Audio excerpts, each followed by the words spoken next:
Could you look at paragraph 45 and tell us a little bit about that, please?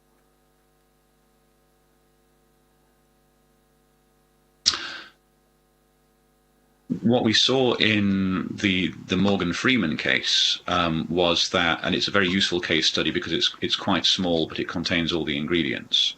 So it's a microcosm of the situation. The American actor Morgan Freeman did the voice and face of a US video saying that Russia had attacked America in 2016 during the presidential campaign with its online activity. This created a backlash on social media, which was launched by a group which called itself an independent group of Russian activists and patriots, called Agitpolk, which means the Agitation Regiment. They launched a hashtag called Stop Morgan Lie. The hashtag was then picked up by, it was pushed out by anonymous internet trolls. It was amplified by bots. It was then picked up by official Russian diplomatic missions, such as the Russian embassy in South Africa and the Russian consulate general in Geneva. And it was then reported on by RT, Russia's Day TV. RT pitching it as, here is a big Twitter movement with an outcry, was the word they used. Whereas, in fact, the total Twitter traffic in English was about 1,000 posts, which is statistically irrelevant on Twitter. But what researchers then showed is that the Agitpolk group, which started this Twitter movement, was not a group of independent activists. It was the Troll Factory.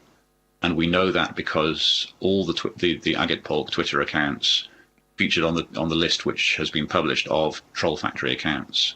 So you have a situation in which a hashtag is created by the Troll Factory, launched online by trolls, amplified by bots, further amplified by embassies and consulate generals, and then turned into a story by a state broadcaster.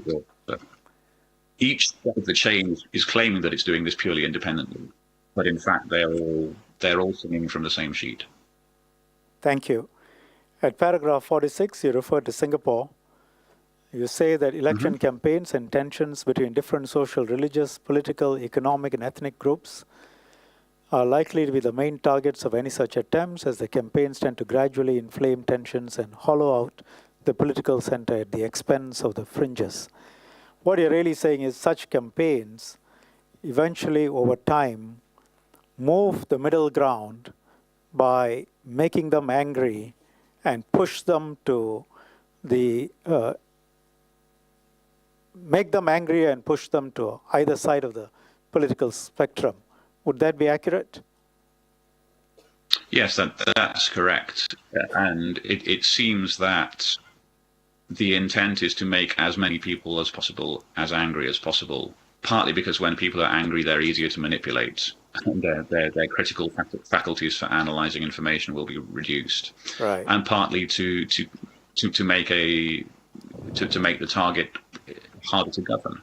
The more you have people shouting and screaming at each other, the less easy it is to have a sensible debate.